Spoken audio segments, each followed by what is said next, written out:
هذا العدد برعاية مستشفى الشهداء محمودي.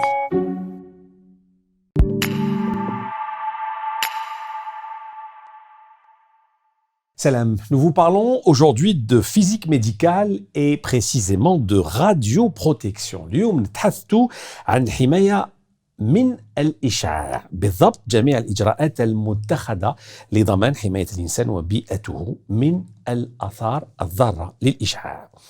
Il s'agit bien évidemment de l'ensemble des mesures prises pour assurer une utilisation optimale des rayonnements ionisants en médecine, tout en garantissant la protection de l'homme et de son environnement contre les effets néfastes. Finalement, c'est toutes ces précautions que prennent les professionnels de la santé pour protéger le patient, le protéger des rayonnements de radiothérapie, d'imagerie médicale et de médecine nucléaire.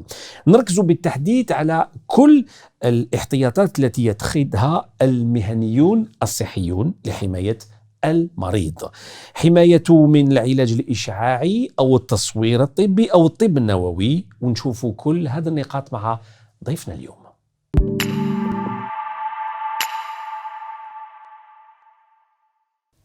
Et nous avons le plaisir de recevoir le docteur Abdelkader Toutaoui, physicien médical à l'hôpital Cheikh Mahmoudi de Tizi Ouzou. Docteur, marhaba bik, sabah al-khir.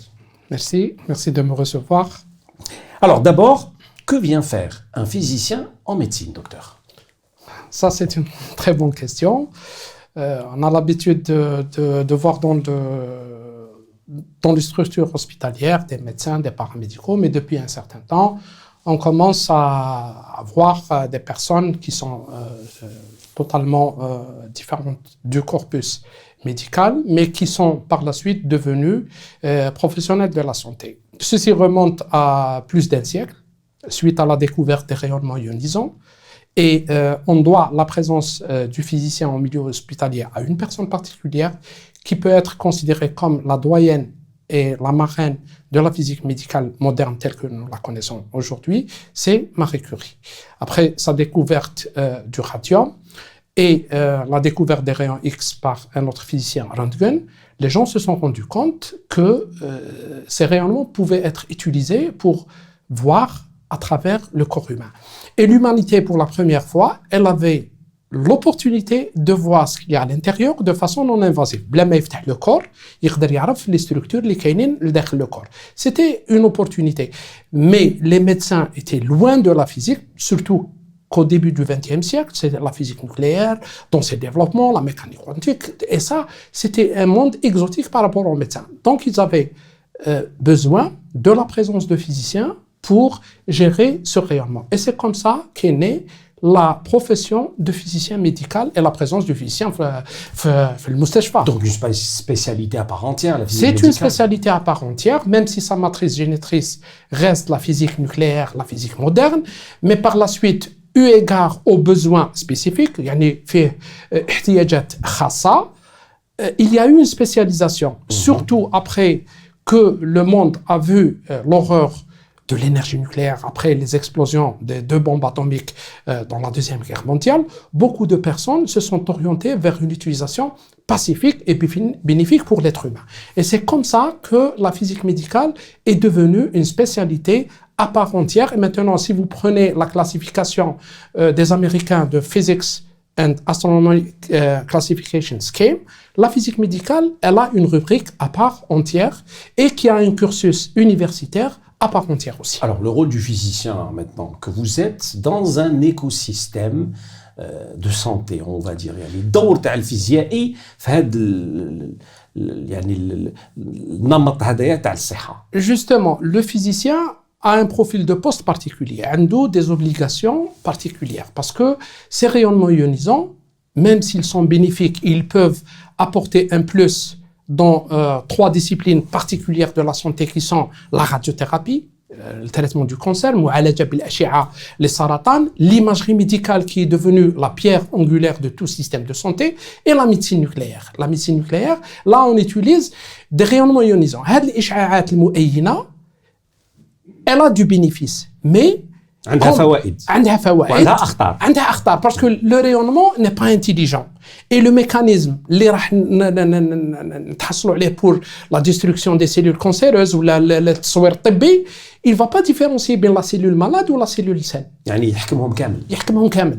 Donc الفيزيائي هنايا le physicien intervient parce que il doit optimiser, il doit préserver les parties saines parce que même une dose جرعة إشعاع aussi faible que possible, elle peut avoir un effet indéterministe, ce qu'on appelle les cancers radio-induits. Elle peut avoir des effets néfastes sur la femme enceinte. Elle peut avoir des effets... C'est ça les risques hein, dont C'est ça les risques, oui. Les risques, les effets nocifs se traduisent sur un impact négatif sur la santé humaine et qui peut être à l'extrémité un cancer radio-induit après 10 ans, 20 ans ou 30 ans. Alors rassurez-nous, ces risques ne sont pas les mêmes qu'avant.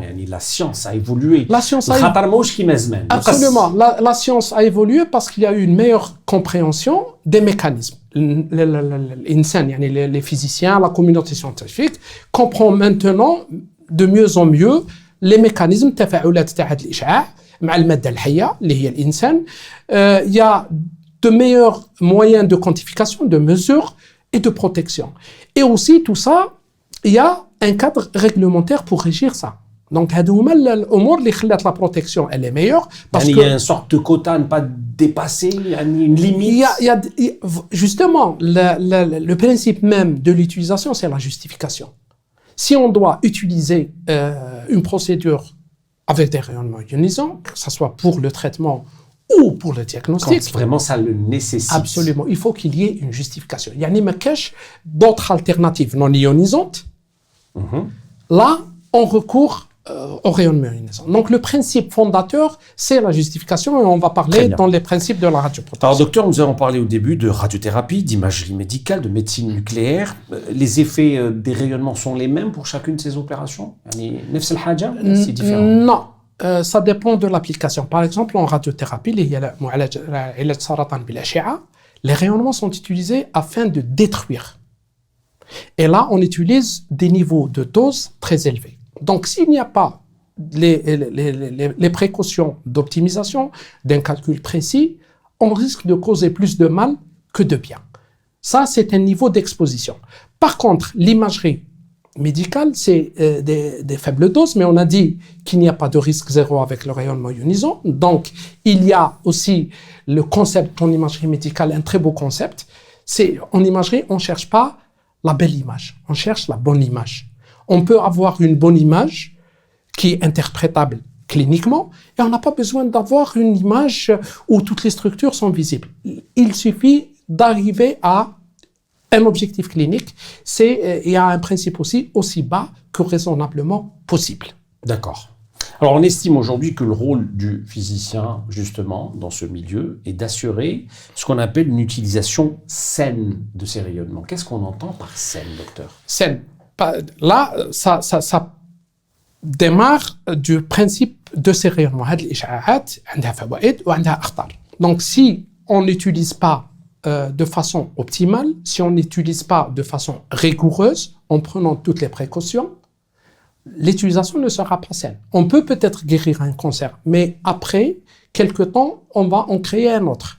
On peut guérir un cancer et causer des effets irréversibles à des fonctions vitales ou à des organes vitaux dans l'être humain. C'est ça l'utilisation saine. C'est ça le rôle du physicien. C'est ça la nécessité de la présence du physicien. Pas uniquement en radiothérapie. Parce que si on va irradier pour avoir une image, par exemple, le premier cliché, la première image n'est pas bonne, on refait, elle n'est pas bonne, on refait. Là, il y a un cumul de doses qui peut être néfaste et qui peut avoir des effets néfastes sur l'être humain. Donc c'est ça l'utilisation. C'est pour ça que vous parlez de la bonne dose au bon endroit. Exactement, la bonne dose. Moi, en tant que physicien, même si dans mon cursus, j'ai eu des connaissances d'anatomie, mais ce qui m'intéresse, c'est la position géométrique et la valeur de la dose. Vous savez que le corps humain a, les différents organes, les différents tissus, a des niveaux de tolérance. Au-delà de cette tolérance, je peux faire perdre la fonction à un organe ou créer un phénomène irréversible au niveau du corps. On peut expliquer aux téléspectateurs comment ça fonctionne, ces rayonnements, qu'est-ce que ça donne comme résultat? Alors, bon, c'est vrai que oui, physiquement oui, parlant, c'est oui, difficile. oui, mais حالة مبسطة الإشعاع هذا لما يدخل le corps humain في المادة الحية, il va attaquer l'ADN. Il va causer des brisures في l'ADN. Donc, il va empêcher la cellule de se reproduire. Et il va tuer des cellules. على هذه اللي لازم des fois المبتغى هو la destruction de ces cellules quand c'est une tumeur cancéreuse qui تكون سرطان, ولكن à côté de la tumeur cancéreuse il y a des organes sains. Il faut pas provoquer la même destruction. Et c'est pour ça que le physicien doit cibler, on va dire. Doit cibler. À un moment donné, dans certains pays européens, le physicien était considéré comme le pharmacien de rayonnement. Et c'est là où il entre le concept de dose, un dosage pharmaceutique, un dosage de rayonnement.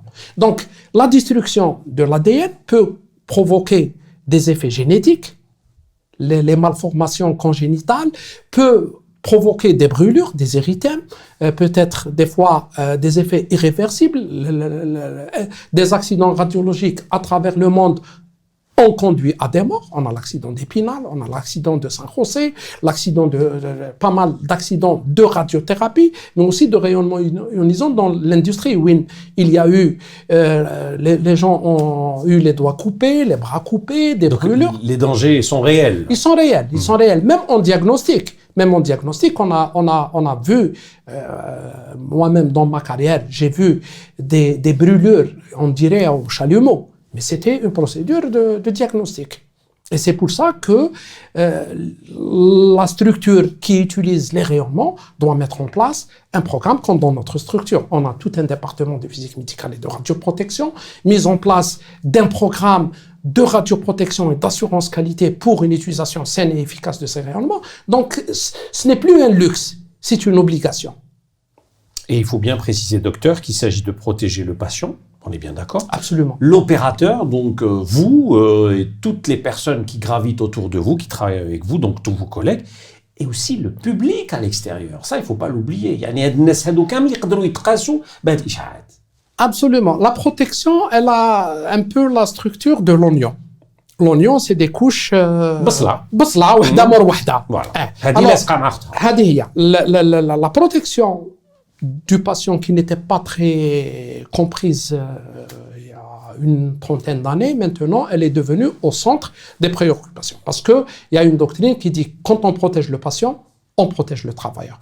Et on doit savoir aussi que l'hôpital se trouve dans une structure urbaine ou la et même les gens qui ne sont pas considérés par la procédure qui se retrouvent, les accompagnateurs, les travailleurs autres que ceux qui sont travailleurs sous rayonnement, sont considérés comme publics. Donc il y a une protection du patient qui est inhérente à l'utilisation, mais il y a la protection du travailleur et du public qui obéit à des règles et à des recommandations. Quand vous visitez un centre de radiothérapie, vous allez être surpris par les épaisseurs des murs. Dans notre structure, le mur principal, c'est 2,60 m. D'ailleurs, on ne capte plus rien au téléphone. Absolument. 2,60 m de béton. Parce que là, pour garantir une protection saine des travailleurs. C'est des travailleurs qui sont 8 heures de travail au poste, ils sont confrontés à ces rayonnements, donc il faut leur garantir une protection réglementaire, parce que cette protection est régie par un cadre réglementaire. D'accord. Et même les accompagnateurs et même les personnes qui se trouvent dans la salle d'attente, par exemple. Absolument. Il faut tout protéger. Par exemple, des fois, on est confronté à un problème, t'as l'enfant agité, oui, la maman ou le papa doit être rentré mal. Absolument. Ouais. Là, on doit vraiment, c'est la croix et la bannière. Là, il faut vraiment mettre en œuvre toute une panoplie de protection, mettre le tablier, essayer de sédater l'enfant. Donc, c'est un peu, et c'est quelque chose de dynamique. Chaque cas est un cas. Il y a les règles générales, mais vous allez parfois être confronté à une situation où vous devez pas improviser, mais créer quelque chose from nothing, de rien. Avec même des fois avec le système D, mais qui obéit à des règles bien définies, bien déterminées. Très bien. Alors, que prévoit justement la réglementation internationale de manière générale à ce propos? Justement, il y a le rayonnement ionisant. Absolument, parce que on a toujours associé le rayonnement au nucléaire. Et il y a une phobie socioculturelle par rapport au nucléaire. Tchernobyl, les bombes atomiques, Fukushima dernièrement. Donc, Nes ou tout ce qui est rayonnement ou les nawawi. Non, on parle d'un environnement hospitalier. Un BA. Absolument. Mais c'est généralement ça. Donc, il y a eu une évolution parce que le Hajj al-Himaya, il a commencé juste après la découverte des rayonnements ionisants. Les années 20, il y a eu la création d'un comité international de la protection radiologique, qui est une société savante, non gouvernementale. Par la suite, il y a eu la création sous l'égide de l'ONU d'un autre organisme qui est l'UNSCER, les effets biologiques des rayonnements. Et il y a eu la création en 1957 de l'Agence internationale de l'énergie atomique, qui est un peu le gardien du temple de tout ce qui est nucléaire, rayonnement, utilisation pacifique de l'énergie nucléaire, d'ailleurs c'est comme ça qu'on l'appelle. Et l'une des prérogatives dans la charte de cette agence, c'est l'utilisation médicale des rayonnements ionisants de façon saine et efficace. Et les organismes, les sociétés savantes émettent des rapports qui sont basés sur des données scientifiques, des études de cohorte, de la collecte, et l'AIUA et certaines autres organisations gouvernementales émettent ce qu'on appelle des normes fondamentales internationales de sûreté, qui sont transposées dans les réglementations nationales, que ce soit l'Union européenne qui a sa propre entité, les États-Unis, les autres pays qui suivent l'AIUA, et qui est transposée dans une réglementation nationale, comme en Algérie, on a une réglementation nationale, il y a une loi sur l'utilisation pacifique du nucléaire, il y a même une agence maintenant indépendante qui va réglementer ces applications, et il y a des textes. Donc, on a un côté législatif et un côté réglementaire pour gérer et réglementer ces applications pour le bénéfice du patient et de la population. D'accord. Alors, c'est une question qui est énormément revenue en préparant cette émission et en l'annonçant au grand public. La limite de l'exposition à ce rayonnement. Yani, le seuil, vous allez me dire que c'est l'avis du médecin d'abord. Non. Dans le chef, la radioprotection s'articule autour de 3 points. Le premier, c'est la justification. Aucune application de rayonnement ionisant ne doit être entreprise si elle n'est pas dûment justifiée. La deuxième, c'est l'optimisation. C'est ce que j'ai dit tout à l'heure, aussi bas que raisonnablement possible. L'optimisation, c'est un problème de la vie de tous les jours. Et puis, il y a la limitation de dose. Mais la limitation de dose, elle ne concerne que 2 catégories, le travailleur et le public.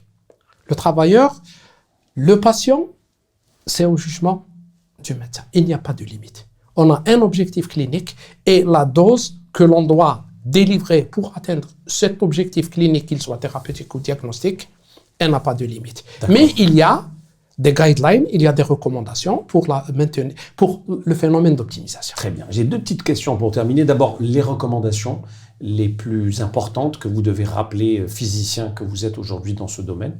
Est-ce que vous pouvez nous donner, grosso modo, un rappel de ces recommandations utiles à savoir aujourd'hui? Alors, les recommandations, la radioprotection, c'est une ligne de vie. C'est un ensemble de pratiques. Il faut respecter les recommandations. Et je profite de l'occasion pour mon équipe, parfois, surtout la gente féminine, elle a du mal à sacrifier le maquillage, alors qu'elle travaille dans une zone contrôlée où il y a des sources non scellées qui peuvent se greffer. Donc, ça, le respect des recommandations de la radioprotection, il n'y a pas de risque zéro. Il ne faut pas se perdre entre 2 extrémités. L'effet sûr de soi, je suis bien protégé, et l'effet de phobie. Le rayonnement, il y a un juste milieu et le risque zéro n'existe pas, même si il faut savoir que nous baignons dans un environnement de rayonnement ionisant.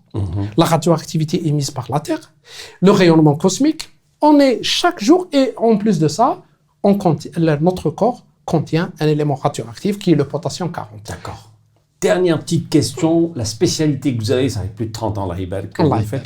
Est-ce que ça attire aujourd'hui les étudiants d'aujourd'hui, vous, physiciens? Est-ce que vous en voyez beaucoup et qui veulent adhérer à la médecine de nos jours? Alors, il y a là aussi, c'est un gros chantier qui attend la communauté des physiciens médicaux et la communauté des universitaires, des organismes de réglementation. C'est vrai que maintenant, elle est devenue une spécialité à part entière d'enseignement dans pas mal d'universités, je crois. Il y a 11 universités qui font cette spécialisation en Algérie. Mais il faut avoir à l'esprit que c'est une spécialité à saturation rapide, parce que le marché du travail n'est pas très important. On souhaite que l'on arrive à convaincre les décideurs et les autorités sanitaires d'inclure l'obligation du physicien dans certains services d'imagerie, de médecine nucléaire, comme ça. Mais les gens sont intéressés. Ça vous avait rêvé il y a 30 ans, ça vous fait toujours rêver, vous en parlez avec passion. Absolument. Non. La physique médicale, c'est une histoire de vie, c'est une passion. Moi, je suis peut-être un homme passionné. Je vis la chose avec mes tripes et c'est une conviction. C'est un peu... je sais pas, c'est une vie. C'est une vie. C'est pour ça que vous enseignez d'abord cette spécialité dans plusieurs organismes, justement. Merci beaucoup, en tous les cas, Dr Abdelkader Toutaoui, physicien médical, pour être précis, à l'hôpital Chahid Mahmoudi de Tizi Ouzou. Merci pour cette discussion très charmante et très instructive. Merci beaucoup, le plaisir était pour nous. شكرا على كل هاد التفسيرات فيما يخص الإجراءات المتخذة لضمان حماية الإنسان وبيئته من الآثار الضارة للإشعاع. نعطي لكم موعد في الحلقة المقبلة. سلام.